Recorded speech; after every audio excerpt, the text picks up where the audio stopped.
Hello friend, good morning होइन। आज चाहिँ मैले आइवीको लागि चाहिँ होइन अक्सिजन एन्ड ओजन लिएको छु है। अक्सिजन एन्ड ओजन लिएको छु। हिजो मैले नोबेल ग्यास नै पढाएको थिएँ।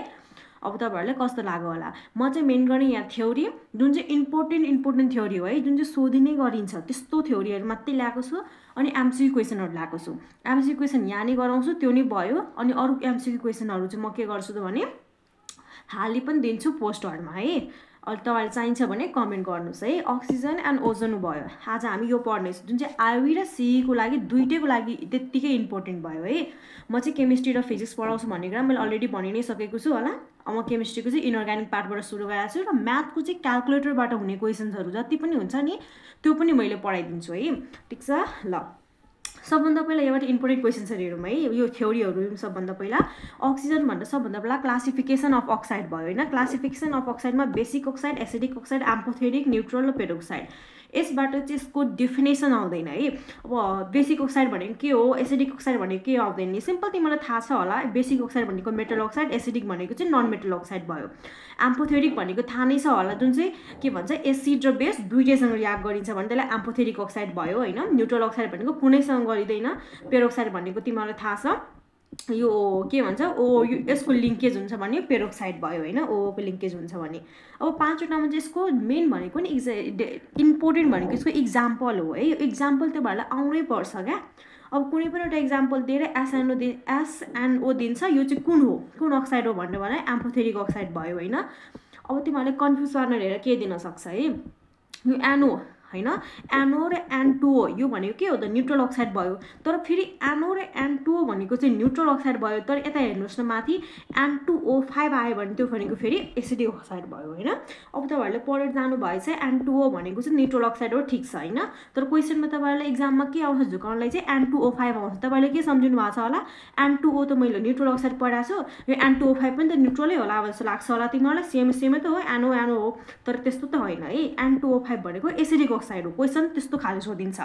जुन चाहिँ तपाईँहरूलाई थाहा हुन्छ त्यो कहिले सोधिदिन्छ, जुन चाहिँ कन्फ्युज खालको हुन्छ नि त्यो तपाईँहरूले सोधिने गरिन्छ है। अर्को एउटा कन्फ्युज खालको हेर्नुहोस् न यहाँ चाहिँ K2O छ नि, K2O यो भनेको चाहिँ बेसिक अक्साइड भयो। तर यता हेर्नुहोस् न K2O2 भनेको चाहिँ पेरोक्साइड। यो त बुझिहालिन्छ, पेरोक्साइड भनेको त 2 भएको पेरोक्साइड हो। 2 भएको पेरोक्साइड हो। तर BaO2 CaO2 यो भनेको पनि पेरोक्साइड हो नि।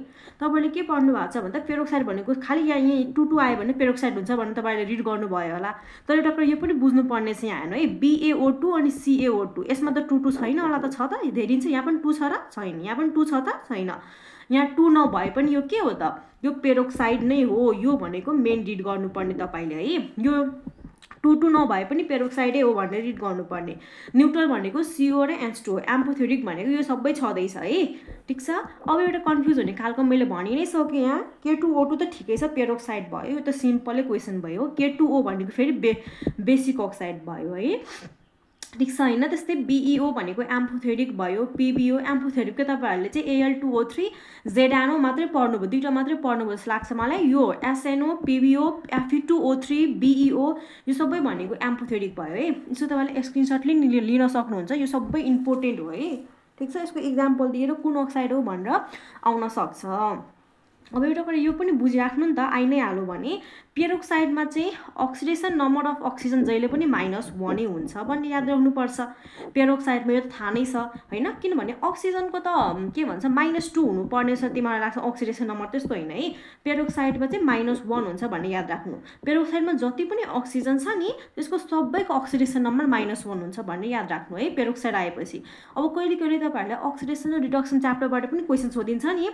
अब कहिले कहिले तिमीहरू यो दिन सक्छ H2O2 दिन्छ होइन। In H2O2 the oxidation number of O2 is भन्छ होइन। अब तपाईँहरूले के गर्नुहुन्छ त अक्सिडेसन नम्बर मेथडबाट O2 को अक्सिडेसन नम्बर निकाल्नुहुन्छ।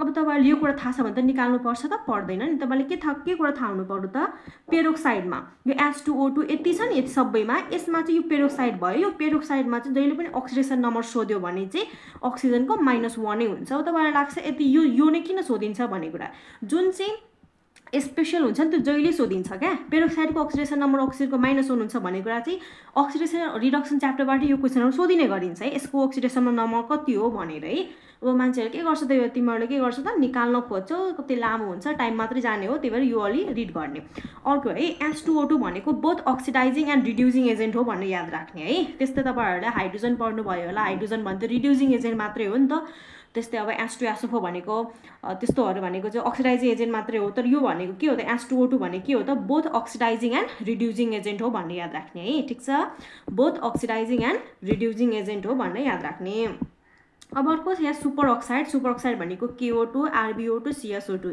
यहाँबाट पनि यो कुरा याद राख्ने है सुपर अक्साइड KO2 आयो भने सुपर अक्साइड K2O2 भयो भने त पेरोक्साइड तर K2O भन्यो भने बेसिक अक्साइड है ठिक छ यहाँ KO2 आयो भने सुपर अक्साइड K2O भयो भने बेसिक हो यो चाहिँ मेन गरी याद राख्ने ठिक छ ल ठिक छ अब यो मिक्स अक्साइड भनेको तिमीहरूलाई थाहा भइहाल्छ मिक्सर PB3O4 यो भनेको दुईटा अक्साइडको कम्बिनेसनलाई हामी मिक्स अक्साइड भन्छौँ होइन PB3O4 Fe3O4 MnO2O3 यो पनि रिडै गर्नुपर्ने हुन्छ है मेमोराइज गर्ने कुराहरू चाहिँ मिक्स अक्साइड यति हो भनेर है ठिक छ ओके अब म ओजोनमा गएँ है ओजोनको चाहिँ एङ्गल कति हो त 116.8 डिग्री भयो है यसको एङ्गल चाहिँ अब रिड गरिराख्ने एङ्गल यो डाइम्याग्नेटिक हो अब यो डाइम्याग्नेटिक भनेको के हो एङ्गल कसरी यो भयो भन्ने कुराको छुट्टै एउटा च्याप्टर आउँछ अहिले चाहिँ फिलहाल ओजोनको भएको कारणले चाहिँ त्यसको मैले भनि नै दिएँ है एङ्गल चाहिँ 116.8 डिग्री हुन्छ यो चाहिँ डाइम्याग्नेटिक भयो है पाराम्याग्नेटिक डाइम्याग्नेटिक फेरोम्याग्नेटिक भनेर सुन्नुभयो होला त्यसमा यो डाइम्याग्नेटिक भयो यो कसरी भयो भन्ने कुरा हामी बेग्लै च्याप्टरमा पढ्नेछौँ है डाइम्याग्नेटिक हो भनेर याद गर्ने ओजोन इज अ डाइम्याग्नेटिक भनेर अनि ओजोन भनेको चाहिँ यो ब्लिचिङ अक्सिडाइजिङ रिड्युसिङ तीनटै एजेन्ट हो भनेर याद राख्ने जस्तै माथि हामीले के पढ्यौँ त H2O2 भनेको त अक्सिडाइजिङ र रिड्युसिङ मात्रै हो भन्दाखेरि चाहिँ ओजोन चाहिँ के हो त अक्सिडाइजिङ रिड्युसिङ र ब्लिचिङ एजेन्ट पनि हो है अनि ओजोनले चाहिँ it turns stars iodide paper blue stars iodide भएको पेपरलाई यसले ब्लूमा टर्न गर्छ कहिले कहिले के सोध्छ भन्दाखेरि चाहिँ which compound turns stars iodide paper into blue ozone भन्छ वेन ओजोन होइन ओजोनले चाहिँ स्टार्स आयोडाइड पेपरलाई कुन कलरमा चेन्ज गर्छ ब्लूमा चेन्ज गर्छ क्वेसन जसरी भए नै सोधिन्छ है ठिक छ ल अब यहाँ हेर्नुहोस् है यो क्वेसनहरू मैले हालिदिएको छु अब तपाईँहरूले आउँछ कि आउँदैन हेरौँ है कतिको आउँछ भन्ने कुरा हामीले हेर्न सक्नुपर्छ है ठिक छ ल अब सबभन्दा पहिला यहाँदेखि हेर्नु है वाटर इज भनेको कुन हो वाटर भनेको कुन अक्साइड हो वाटर हामीले न्युट्रल अक्साइड हो कि होइन न्युट्रल अक्साइड भनेको वाटर भयो है न्युट्रल अक्साइड ठिक छ न्युट्रल अक्साइड भयो ओजोन रिडली डिजल्भ्स इन ओजोन चाहिँ केमा डिजल्भ्स हुन्छ भनेको है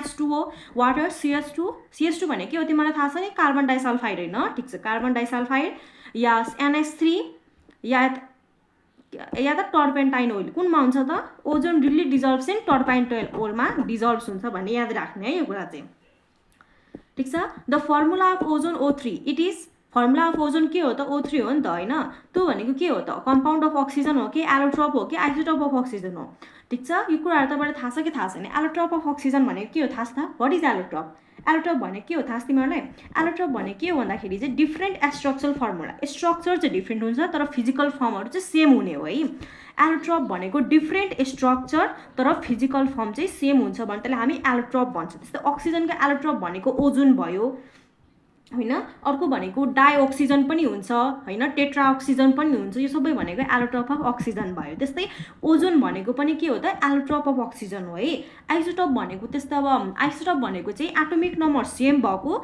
तर त्यसको के हो त एटोमिक मास मात्रै फरक हुने होइन एटोमिक नम्बर सेम तर एटोमिक मास डिफ्रेन्ट भएकोलाई हामी आइसोटोप भन्छ त्यस्तै अब हेऱ्यौँ भने हामीले कार्बनको आइसोटोप के हो बोलु मलाई भन्देऊ नि कार्बनको आइसोटोप भनेको छु मैले चाहिँ हाइड्रोजनको आइसोटोप के हो भन्देऊ न प्रोटोनियम ड्युटेरियम ट्रिटियम सुनाएको छ कि छैन म हाइड्रोजन च्याप्टरमा पढाउँछु यसको आइसोटोप्सहरू त्यो भनेको आइसोटोप्स भयो त्यस्तै एलोट्रोप भनेको अक्सिजनको चाहिँ ओजोन भयो डाइअक्सिजन भयो टेट्रा अक्सिजन भयो भनेको एलोट्रोप अफ अक्सिजन भयो है त्यस्तै अर्को भनेको चाहिँ जस्तै हामीले त्यो पढाएछ कार्बनको एलोट्रोप के हुनु मलाई भनिदिनुहोस् न त कार्बनको एलोट्रोप भनेको के हो त त्यो के भन्छ ग्राफाइट डायमन्ड सुनाएको छ कि छैन हो त्यो भनेको कार्बनको एलोट्रोप भयो त्यस्तै फोस्फोरसको एलोट्रोप तपाईँहरूलाई थाहा छ फोस्फोरसको एलोट्रोप भनेको रेड फोस्फोरस भयो व्हाइट फोस्फोरस भयो त्यो भनेको फोस्फोरसको एलोट्रोप भयो है एलोट्रोप भनेको मैले के भने त डिफ्रेन्ट स्ट्रक्चर मात्रै डिफ्रेन्ट हुन्छ फिजिकल फर्महरू त सेमै हुन्छ क्या भन्ने कुरा है केमिकल प्रपर्टिजहरू सेम हुँदैन है डिफ्रेन्ट स्ट्रक्चर भएपछि केमिकल प्रपर्टिज डिफ्रेन्ट भयो, फिजिकल फर्म चाहिँ सेमै हुन्छ है। ठिक छ। ल अर्को एउटा के छ भने Al2O3 इज एन कुन यो एम्फोथेरिक भयो कि भएन? ठिक छ, एम्फोथेरिक अक्साइड हो। All the elements of oxygen फ्यामिलीलाई हामी के भन्छ थाहा छ तिमीहरूलाई? नन मेटल, मेटालोइड्स, रेडियोएक्टिभ या पोलिमोर्फिक के भन्छ होला? पोलिमोर्फिक भन्छ। यो पोलिमोर्फिक भनेको चाहिँ अक्सिजन फ्यामिलीको जति पनि एलिमेन्ट्सहरू हुन्छ नि त्यो डिफ्रेन्ट फर्ममा पाइन्छ है, त्यसलाई हामी के भन्छ त? पोलिमोर्फिक भन्छ है। Temporary hardness of water is due to the what? Temporary hardness of water is due to the presence of के हो थाहा छ? अब यो तपाईँहरूले अहिले पढ्नु भएको छैन होला। ह्याभी वाटर भनेको चाहिँ के हो? ह्याभी वाटर भनेको D2O हो। म्याक्सिमम डेन्सिटी अफ वाटर भनेको 4 डिग्री ह्याभी वाटर भनेको D2O हो। म्याक्सिमम डेन्सिटी भनेको चाहिँ 4 डिग्री सेल्सियसमा हुन्छ। अनि टेम्पोररी हार्डनेस अफ वाटर केले गर्दा हुन्छ? टेम्पोररी हार्डनेस भन्दाखेरि चाहिँ CaSO4 2 हो। अब तपाईँहरूले यो राम्ररी थाहा छैन किनभने मैले पढाएको छैन। यो वाटर च्याप्टर आएपछि म यो पढाइदिन्छु है। वाटर च्याप्टर आएपछि म यो पढाइदिउँ। कन्फ्युज भइरहेको छु क्या